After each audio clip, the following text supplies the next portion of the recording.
for this college teaching conference. Thanks so much for participating today. We have invited Joshua Holt from the Center for Teaching and Learning to lead a discussion today on bringing active class learning into the classroom. Thanks for spending time with us. And I'd also like to thank Scott Bradford for helping get this set up. And so we'll go ahead and turn the time over to you, Joshua, and maybe you want to introduce yourself a little bit and tell us what you do as you get started. So thank you. Sure, great. Thanks, Samuel, for that. Starting there. Should we get the recording started as well, Bruce? Is that something? It's going. It's going now? Okay. Yep. All right. Let's see. I'm a newer face at the CTL and working with your college. Here's a little bit of my contact information. And I'm going to try something a little bit new for me on Zoom as well. We'll see how this goes. I'm just going to kind of put my picture superimposed on the slides here. We'll see if this works for everyone today.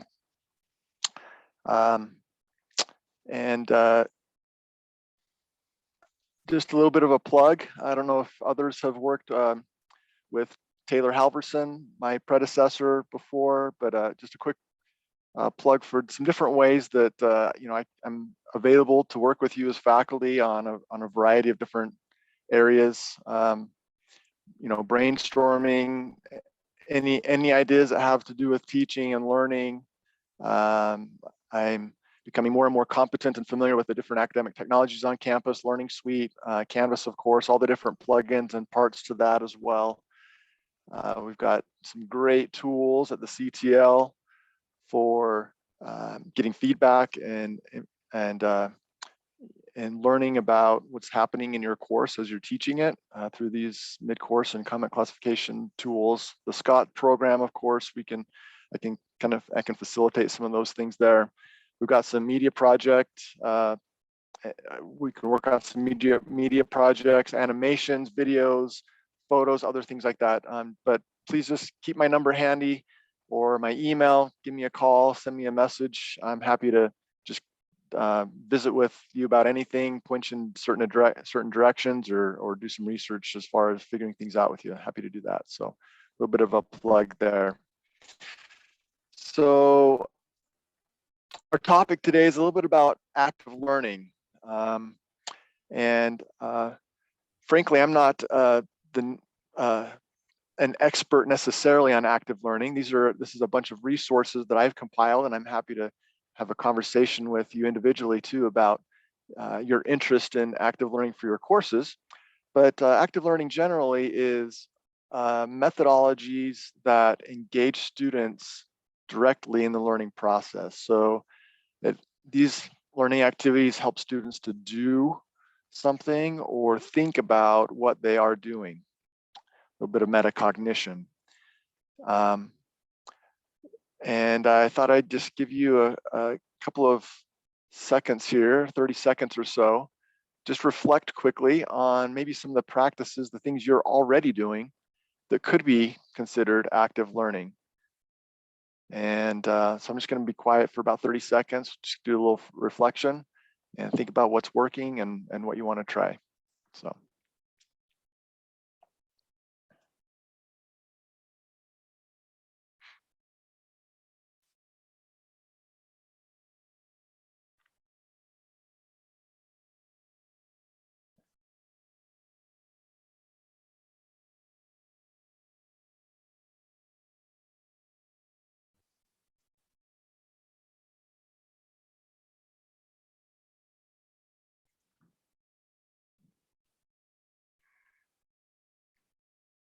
All right, may have an opportunity to share some of those here in just a minute or two. So,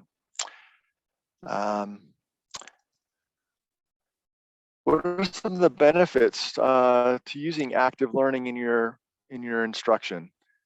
Students, it's been shown, and these are from different studies. I've kind of did a shorthand. All of these above are from this Prince 2004 study that's on bullet number 5 there. But improved critical thinking skills, It shows increased retention, transferring new information.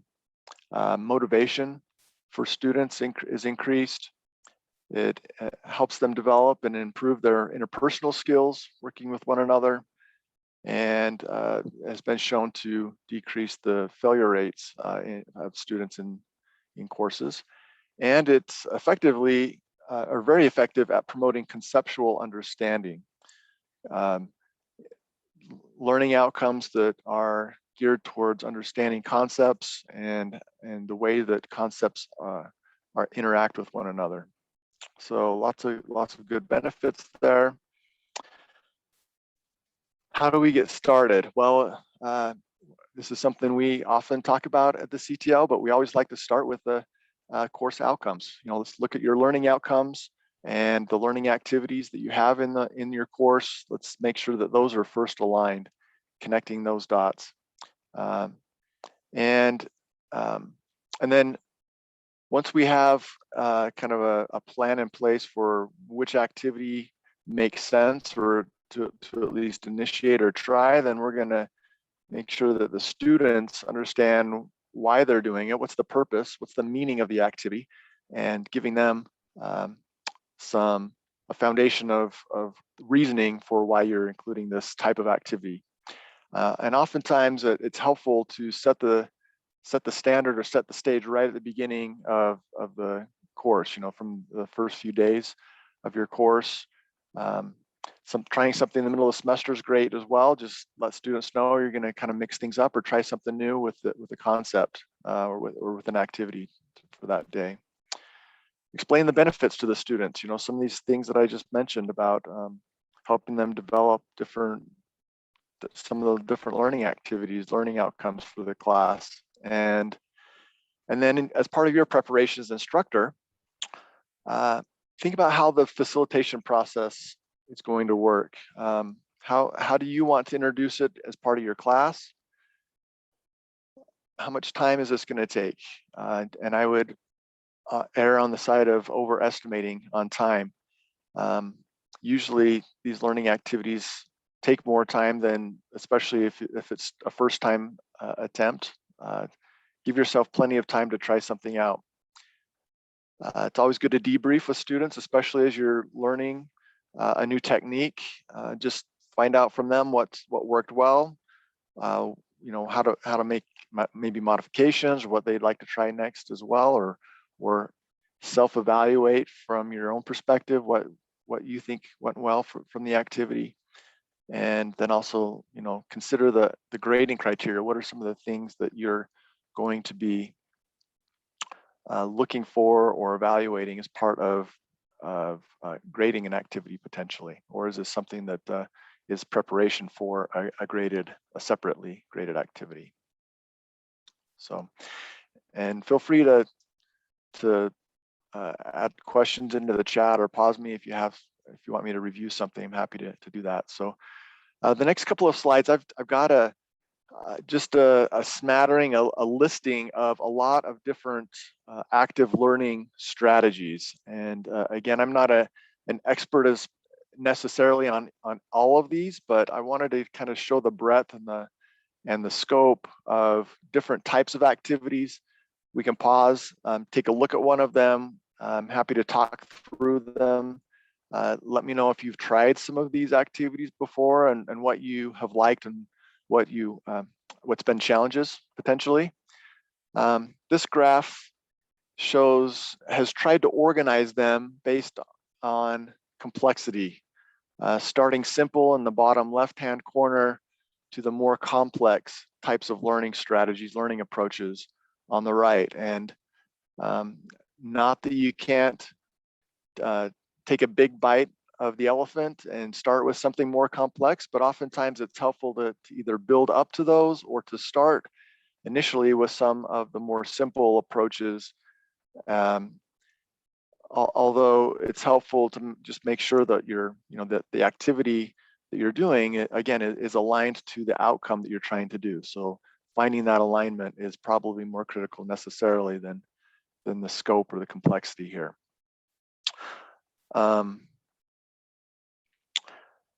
Let me just pause here for a second and see if anyone has any experience or would like to share some of their thoughts on trying out any of these active learning strategies that are on the slide here.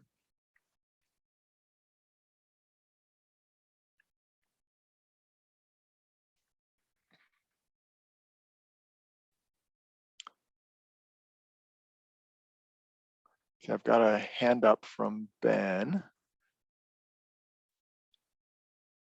you want to go ahead and ask your question? For the last 7 years, I've done, well, this semester and last semester, I wasn't able to go to a site visit, but every spring for the last 7 years, I've taught a 390R special topics in addiction recovery. And for 5 years, I took my students to different facilities around Utah Valley and also one up in Salt Lake. And they were extremely powerful. They were extremely, I felt like everybody was getting retention, not only in the mind, but in the heart and in their relationships. And that's why I'm commenting, because I was kind of impressed to see that I've been doing something that's very up on the end of the scale for a couple of, many years, and I haven't realized it, but it really was a great way for people to learn, a great way for people to feel as they learn. And when those two things came together, I still get from the very first class, I had 5 students. I now have 18 students this semester, but that first class, we went up as husbands and wives to a Salt Lake facility that dealt with drug and alcohol issues in convict populations. And it was a little bit intimidating, but it really worked. And I've been trying to kind of, add on that. It's been a little bit more difficult with online teaching because we have to do virtual visits. And there is quite a bit that I don't know how to actually make a virtual visit to a drug and alcohol rehabilitation center as meaningful in a virtual visit as a on-site visit. So hopefully we'll get that restriction lifted someday. But I love it. Yep, great. So a couple of just notes here from Ben's comments, and I appreciate you sharing your experience there, is that, first of all, I'm confident that many or most or all of you are doing active learning strategies in your courses, maybe just not considered it as such or labeled it as such, but have maybe intuitively understood that these types of strategies help students to learn in an optimal fashion. And so I appreciate that, Ben's reflection on there. Got a hand up from Adam. There's a lot of great things going on in the chat, not to distract us or try to multitask here necessarily, but let's go ahead and go to Adam. You can hear me okay? Just want to double check. Yeah, so I am a big fan of the think, pair, share, which is a really simple one to do.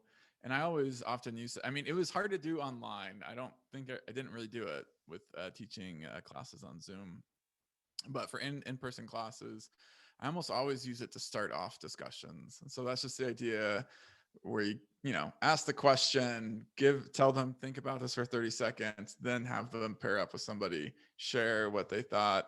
And then I feel like that can help the people who aren't as likely to speak in a larger group setting. Even in a class of 20 students, you have some students who don't want to speak in front of 20 others. It helps them to kind of take those first steps to get there. And anyways, I find that as a really enriching one. I probably overuse it, but.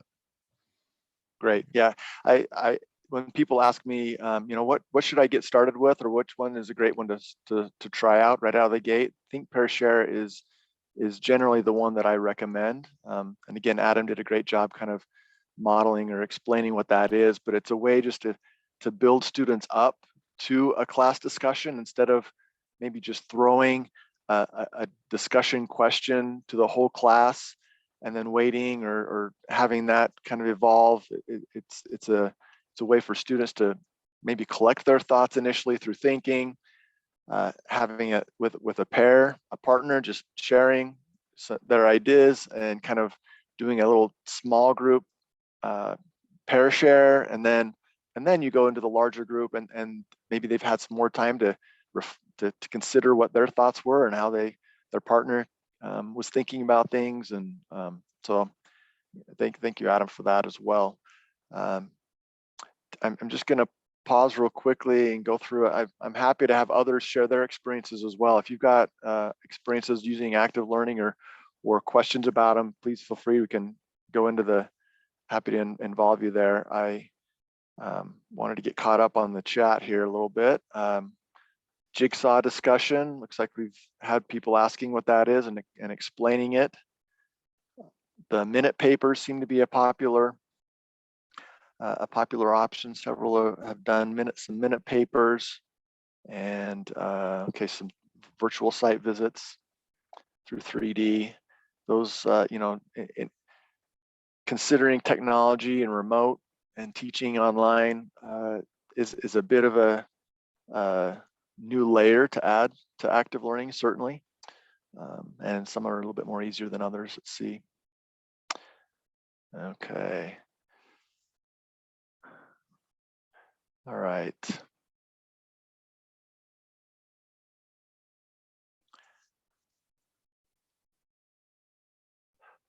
Again, appreciate your experiences there. Feel free to take a few notes down.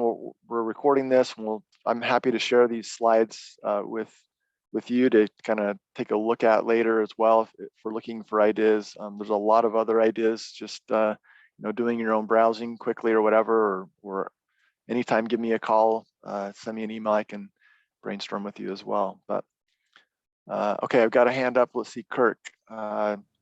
Let's get you on the line here. I had more of a question really for you and I think others today, but as I've tried to use active learning techniques within the classroom, say during a lecture with discussion, and I've shifted more and more towards requiring students to do this and to, for example, show proof of their thoughts and participation after class, to send me, a copy of their notes or to take a picture or something just to show that they really thought and wrote when they did this. But I feel bad. I'm like, should I be forcing them to do this? It does seem to improve the class participation, and students haven't said they minded this, but I've just wondered if that's a best practice, or does active learning, somehow better if it's more spontaneous? Yeah, is it okay to require them to do this? Yeah.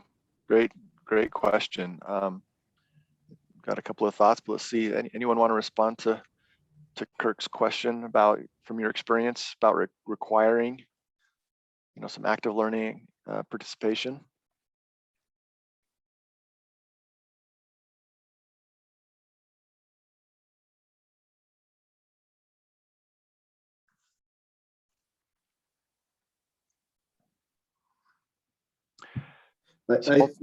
I'm sorry, just jumping in. I think it's fine to require it, and especially students are all for points. So if you say this is going to be part of your grade, then they realize that's part of what they need to do, and they'll do it. So maybe it's not as spontaneous, but then it gets everybody involved. That's just one thought I have. I used the book Teaching Tips by Mikichi as way of getting good teaching background and experience and in a class that I use. And here's a quote that they have there about it. It says, if there's one thing that the literature agrees on universally is the value of involving the learner in the active process of incoming information. So any way you can do that, even like getting the students to make notes on what they're reading or to summarize what you're saying in their notes instead of trying to copy verbatim, that will work. But offering these kind of strategies can teach students, I think, how to better both understand the material and to retain it, so their memory is better for it. So they may have some good students might have good strategies already with things like taking notes, but some students, even the students who were really strong in high school, they never had to learn how to study. So sometimes they get here without good study habits. And so incorporating these into the classroom, I think, helps them learn how to process the material more actively so that they'll remember it and understand it better. Yeah, great addition. Thank you, Diane. Yeah, I think that you know, it's absolutely okay to require it, certainly, especially if you're confident and your intent, part of your intent is that you feel that this is a way, one of the best ways for students to learn, to figure this out. And you know, of course, you know, with any sort of assessment of learning, you also need to, you know, consider, of course, the weight and how that fits in with some of the other types of ways that you're assessing students. But maybe another tangential point here is that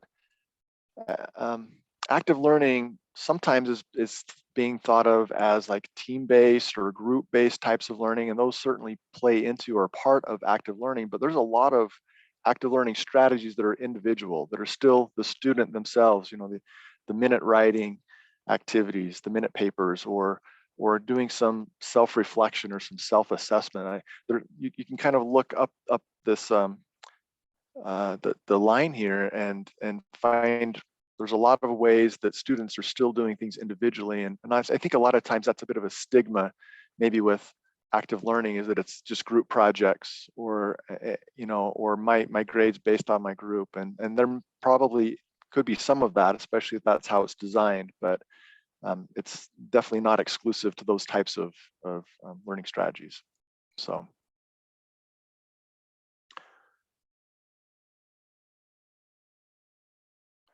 All right. Okay, Nicole, I've got a hand up here. We're gonna go to Nicole now. I'm sorry if you can't hear me. And I came in a little late to this session, so maybe this was already said. But as coming from secondary education, my high school students always appreciated knowing the value of what they were doing.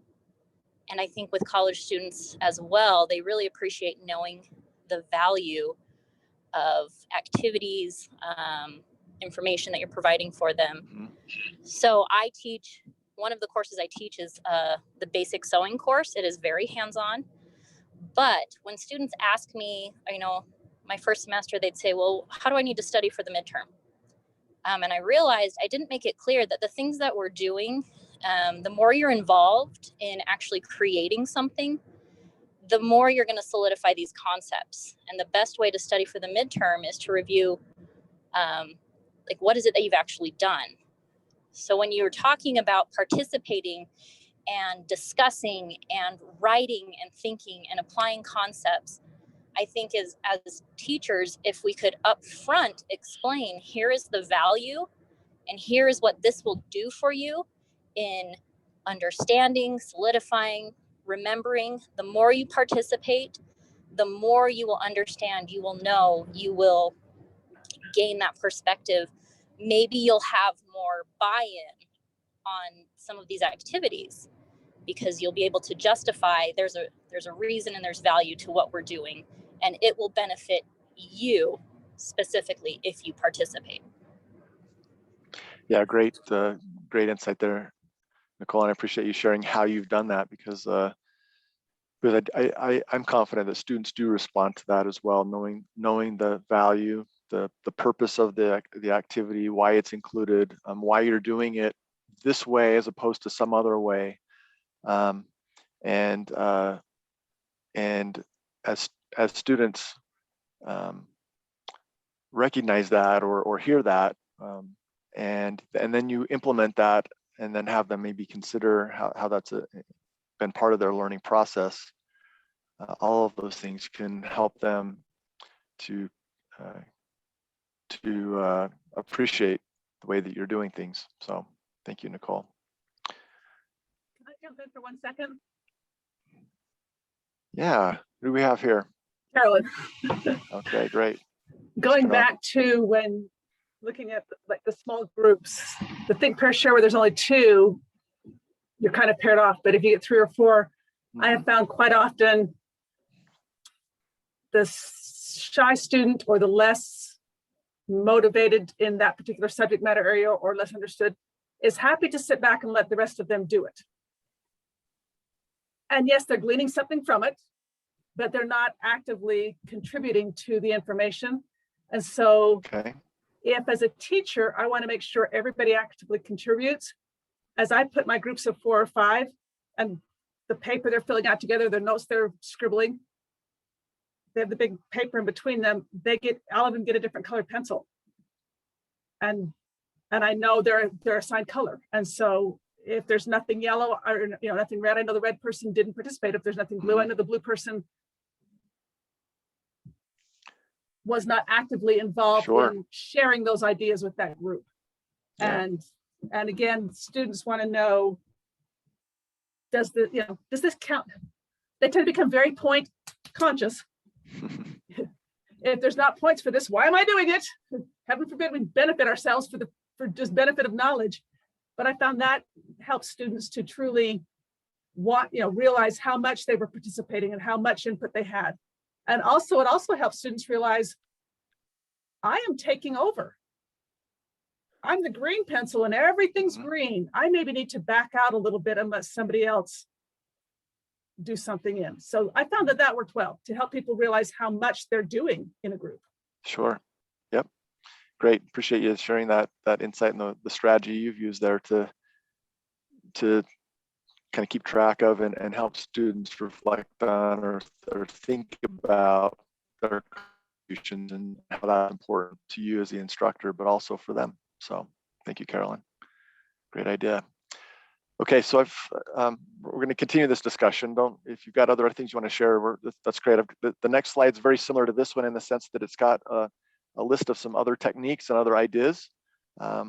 This next one happens to be resources that are from the Center for Teaching and Learning. We've got a couple of different websites, web pages that have these techniques listed out. And again, I know this text is a little bit difficult to read or whatever, and you can search on the CTL website. If you go to ctl.byu.edu and just type in active learning, both of these will come up as well. But one thing that's available with these web pages are that these are all described and annotated at some level, and some of these are categories of activities, maybe not specifics necessarily, but I wanted to make sure you were aware of these resources as far as types of active learning approaches that could work well or could potentially work in your classes. So while I'm here, kind of do the same thing as from the last slide. We'll just kind of pause here for a second. If someone has any either questions or wants to share some of their experience or wants to ask, share a little bit about what they're doing in some of these areas, I'm happy to get your perspectives.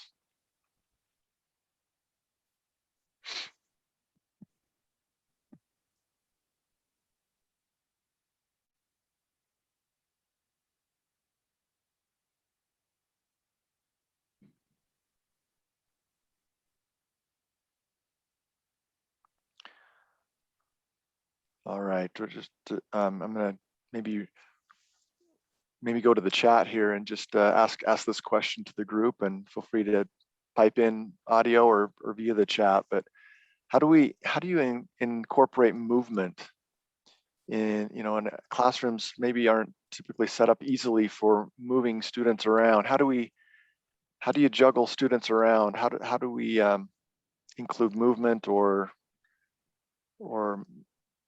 adjusting students? Any thoughts on or strategies that you've tried to get students organized?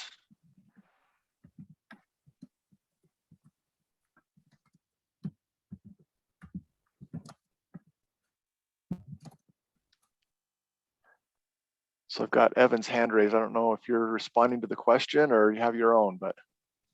Yes, I found one thing that was really useful during an experiential learning project is to actually have the students find their own spaces to work on problems. So we utilize the study rooms at the library, and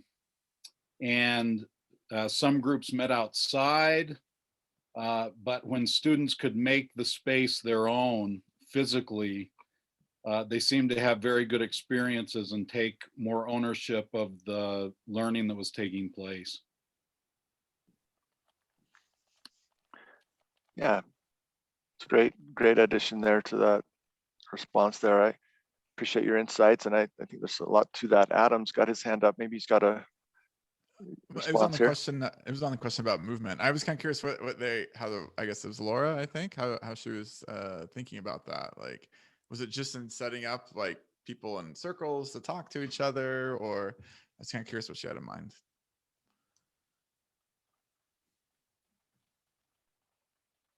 I can speak to that.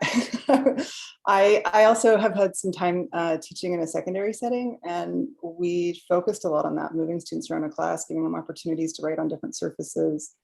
And I've tried to incorporate some of that in my BYU classes, but it's much more difficult with fixed seating and those kinds of things. So part of it is, yeah, just moving people into groups, like you can turn and crane your neck. And part of it is, are there ways, I have a book discussion activity after they've read and compared 2 books, they have to walk around the room and make little groups. But are there other ideas about how to get people up and moving and not just always in their seats? That was my question. Yeah.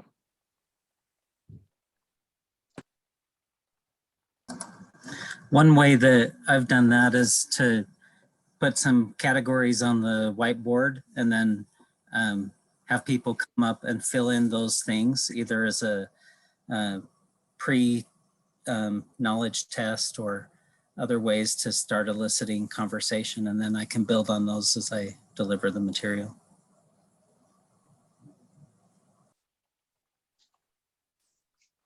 Great, thanks, Jay. I do a speed learning activity. It's like speed dating with the desks. This is in a classroom where the desk can face, you can move the desks around a little bit, but I'll give each student a topic on a related theme, and then they partner up. It's good at the start of the semester too. They share each other's names. I encourage them to shake each other's hands, say nice to meet you. This is outside of the COVID era. And then they have to compare. For example, I've done this with women in Utah history. So each one is assigned a different woman, and then they compare what did this woman accomplish? What did yours accomplish? And then they have to find one similarity and one difference. And it's just quick pace. So they talk for a minute, and then I say, okay, rotate. And then they go through the same conversation. And I say, rotate. And they go through the same conversation. They're meeting maybe a dozen or fellow students in the class. And they may not get through all of the women, but my point is not for them to memorize what every woman in Utah history did, but I want them to start to see some themes in the accomplishments of different women. And so speed learning is one way to get kids to move around a little bit. I also do appointment book. This is where I have them set up different appointments, and this is a little slower paced. But they'll set up maybe 5 different appointments with different students. And sometimes I'll let them choose students that they're going to work with. And sometimes I'll set those appointments up for them. But I'll say, after they've had a chance maybe to set up appointments, I'll say, okay, now move to your first appointment, and you have 2 minutes to discuss this topic, or 5 minutes, depending on how the depth that I want them to get. I can let them talk about it. And then I'll say, all right, move to your second appointment. And this is the new topic that I want you to discuss now with this second person. Some of them, I've talked about it like a dance card, they used to do, where your first dance is with so-and-so and your second dance with so-and-so. So I've called it that before, but the kids nowadays don't understand the dance card theme. So I call it appointment book now. So set up 5 appointments with 5 different people, and then we'll start moving through them. Yeah, great. Those are some excellent strategies, and ones that maybe aren't specifically listed on on my slides necessarily. There's lots of other ideas and appreciate you sharing those, Jeff. As you know, just generally a thought on movement or having space to do that. So thinking about the space that you have available certainly plays into what options you have, and that may be a conversation even earlier in your thinking about scheduling your courses or working with your department to schedule courses or planning you know, opportunities outside of the classroom, physically outside or whatever to try out on occasion. But those are things that also require some thinking ahead and planning. So.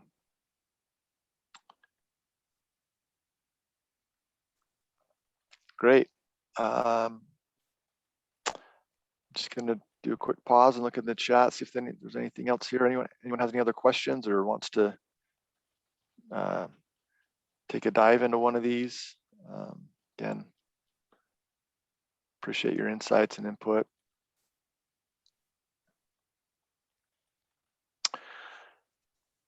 So just a bit of a wrap up here, and we may get done a little bit early unless we want to just sit around and visit for some more, share some more ideas here. But this is kind of my plan for you, or my suggestion for your plan. What to kind of take away from this, and you know where to get started. Essentially, you know, consider the learning outcomes for your course. Again, start with your outcomes. Pick a class. Look at those outcomes. Maybe those outcomes need to be reconsidered as well. You know, maybe they're not lending themselves to sort of the active nature you'd like the class to be, and so that may be a conversation to have as well, is looking at those outcomes. But we can save that for another session. But looking at your learning outcomes and trying to identify a good match for a topic or a unit that could benefit from active learning activity. And you know, hopefully you've maybe got some ideas from some of the activity names or strategies that were part of the previous slides. Again, there's a lot of resources on the CTL website. There's just doing a simple search on the internet for active learning. I found a little bit more success putting university on the search as well. Active learning university, you get a lot of other approaches that are used in K-12, which are great, but it's helpful to know which ones people are trying or using in a higher education setting. But you know, picking an activity to try, and then you know, once you've done that, you're going to want to think through the activity instructions, right? What's your plan for the students? How am I going to inform students what they're doing? You know, these are a little bit different. The instructions are going to be a little bit different if you're trying it in your classroom as opposed to like a remote setting or an online class. But you know, and what resources you have available there, but also include the meaning and the purpose. What's the value of this activity? And students will recognize and respond to that, as we talked about a little bit earlier. And then go ahead and try it out. You know, take the effort, go for it, and then spend some time just kind of reflecting. How did it go? Do you feel like it involved students in the way that you expected or wanted it to? Do you have a sense for, maybe after some assessment or sort of progress check with students, did it seem to bear some fruit, you know, academically for students? Did they have some more confidence with the assessments or the quizzes or whatever? And then kind of go from there. So again, just a little bit of a plug at the bottom of this slide. Feel free to reach out to me. You know, working through this process, anywhere along the lines, getting started or kind of reflecting or anywhere in between, I'm happy to be a sounding board or to just come up with a kind of a custom plan with your specific courses and the students you've got and the space and everything like that. We'll take that all into consideration individually, and I'm happy to work with you on that. So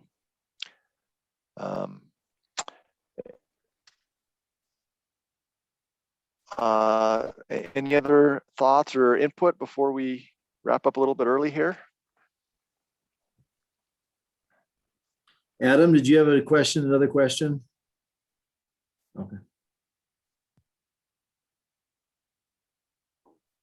Well, this has been a great discussion. I think about some of the ways I try to bring active learning in the classroom too, and some are successful, some are less successful, but they do get students doing something, which maybe that's a success in and of itself, just to get them just out of that glazed look sometime. So, but thank you very much, Joshua, for that, and we're appreciative of your resource that you are and all you do to help teaching and learning in our college, and really do invite you to, all of you, to use that resource as you're working on your learning outcomes, working on ways to improve your teaching. Please use the CTL and the resources there. And Josh was ready to help all of us. So this is it for today.